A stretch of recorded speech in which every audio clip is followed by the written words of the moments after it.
Hindi na raw magugulat si Jaisel kung tataas pa ang presyo ng Noche Buena products. Kung paano siya dumiskarte sa pang-araw-araw na pagkain, baka ganun na lang din daw ang gawin niya sa Pasko. Minsan, bumibili na ng konti-konti para ano na lang, maghati-hati yung pera. Yung binabudget mo ngayon, talagang kulang-kulang na. Naglabas ang Trade Department ng bagong price guide para sa Noche Buena items. Karamihan tumaas ng hanggang 5% habang may ibang higit pa sa 10%.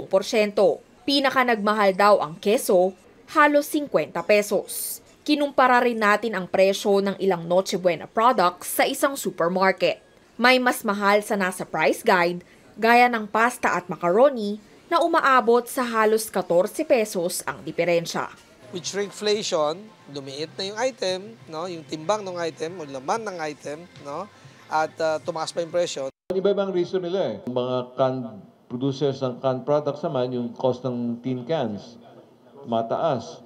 Okay? Yung iba naman, yung transportation cost. Tumaas yung gasoline price. Pati sardinas, nagmahal din daw. Ayon sa DTI, isang dahilan ang mababang supply ng tamban. At mukhang mas aaray pa ang mga mamimili sa nagbabadyaring taas presyo sa tinapay. Ayon sa isang bakers group, posibleng 50 sentimos hanggang 2 piso ang madadagdag sa halaga ng loaf bread at pastries sa susunod na buwan. Pero hanggat maaari, hindi raw sila magtataas ng presyo sa Pinoy Tasty at Pandesal. Kung ating mga ibang uri ng tinapay na ang nakakabili ay yung mga middle income. Yun na lang po ang ating galawin. Konting-konting adjustment lang siguro kung kinakailangan.